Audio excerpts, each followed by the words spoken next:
Hello, Aries, Sun, Moon, Rising, and Venus signs. Kamusta po kayo? Sana po ay nasa mabuti kayong kalagayan. Welcome back po sa Star Tarot. Kung bago kayo dito, welcome din kayo. Thank you sa inyong support. I truly appreciate it.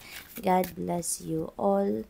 Bauna mensahe po ninyo, Aries, you are ready. Ayan. So, napakaganda. Kasi siguro meron na kayong plano, no? Yung ideas ninyo siguro nakakasana, no? About something, about an endeavor, about a project, or kahit ano pa man ang ine-envision ninyo for yourself, handa na kayo, no? Na mag-take action.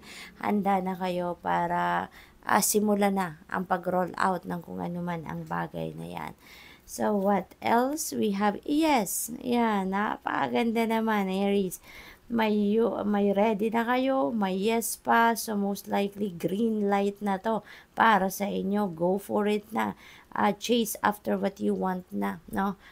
Aries, dahil confirmation na to. If you are asking for confirmation, for clear direction, siguro nagdasal kayo for that sa ngayon, or before this reading, or before kayo nanood or nakinig sa reading na to, eto na yun yung kasagutan, no?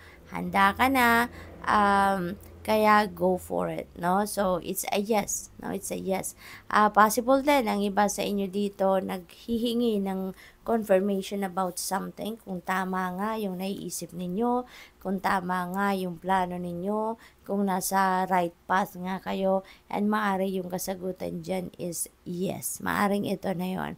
Or probably then Aries, meron kayong kakausapin ngayon at maaring yung isasagot nyo ay yes, or baka kayo ay makaka-receive ng kasagutan na ito, no? So what else? We have trust. Pagtiwala lang kayo, okay? As you head towards kung ano man ang endeavor or kung ano man ang proyekto na gagawin ninyo dito, whatever this is, no, na gusto ninyong simulang gawin sa ngayon, pagtiwalaan nyo lang ang universe dyan, okay? I-embrace nyo na lang kung ano man ang mga bagay-bagay, how it's going to unfold, what is going to unfold sa journey na yan. Ang mahalaga, tiwala lang, okay? Tiwala kayo sa Panginoon, tiwala kayo sa sarili ninyo, at tiwala kayo dapat lang sa divine plan, okay? Kasi dadalhin kayo niyan sa kung saan kayo dapat or kung ano ang meant for you, okay? So, tignan natin kung ano pa ang ganap dito for Aries. We have Sun, napakaganda, okay? Enjoy success and happiness. So, meron kayo ditong mga pagtatagumpayan, merong maging masayang-masaya kayo sa inyong mga sitwasyon sa ngayon kasi maybe things are going fall into its places, no? Kung ano yung ine-envision ninyo, maaaring yun talaga ang maaaring maganap, no? Kaya magiging masaya kayo at this time. Success, no? Kung ano man ang gagawin ninyo dito, posible na meron naghihintay na tagumpay sa inyo dyan, or maybe meron na kayong mga ginawa, no, in the past, at ngayon you are going to reap the rewards of your hard work na, at yan ay maaari ninyong pagtagumpayan na at this time. So good luck to that. We have She-Wolf, Unleash the Wild Within. Ayan. So, parang yung ano ninyo to, yung determination ninyo, no? Yung determinasyon, yung drive ninyo, yung adrenaline ninyo, no? So, yun ang kailangan ninyong palabasin or i-display ninyo at this time dito sa kung ano man ang inyong sisimulang bago, no, na sitwasyon sa buhay ninyo. So, display ninyo yung inyong determinasyon, no, yung inyong focus, dahil maaaring yung sitwasyon na to could be requiring you also na magpakatatag kayo, no? Activate your courage and your inner strength for you to be able to reach, no? Ang dulo ng ano na to, ng daan na pupuntahan ninyo. maging matapang, no? So, what else? We have Oracle, wait for important information. Ayan. So, siguro din, meron kayong nire-research, meron kayong inaalam, meron kayong impormasyon na hinihintay na dumating before you take action. So, probably ganun din ang ganap dyan, ano? Or probably, na before you take action, make sure na makuha nyo muna yung mga impormasyon na hinahanap ninyo or nire-research pa ninyo. Baka hindi pa handa yan, ano, at this time. Kaya maghintay muna kayo ng kahit saglit lang, ano, na makuha nyo muna yung mga impormasyon na makakatulong sa inyong journey. So, what else for Aries? Tignan natin kung ano pa ang kaganapan dito for you, Aries.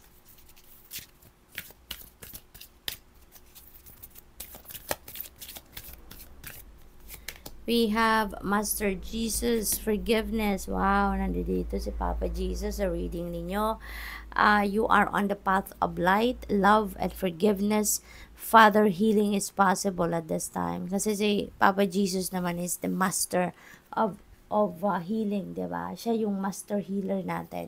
And maaring yung healing na to, no, na hinihingi ninyo or maaring ibigay niya sa iyo is yung healing pagdating hindi lang sa physical ailment, kundi healing, no, ng ating mga puso, no? Kasi maaari, Aries, na meron kayong mga kagalit, meron kayong hindi pagkakaintindihan with another person or with a group of people, and ngayon maybe it's about time na para mag-forgive, no?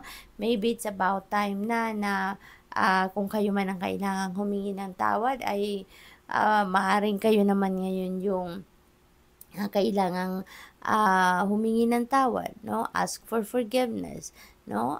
Kaya kailangan din natin na magnilay-nilay, pag-isip-isipan natin 'yan, ano? Kasi mas maiging mag-move on sa buhay, hindi ba?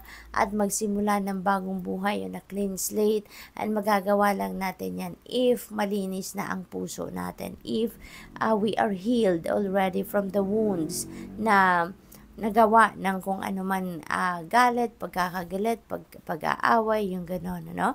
So, maybe, mahihil na ang puso ninyo sa ngayon, no? Kaya matututo na kayo, or you will be willing already to forgive or to ask for forgiveness.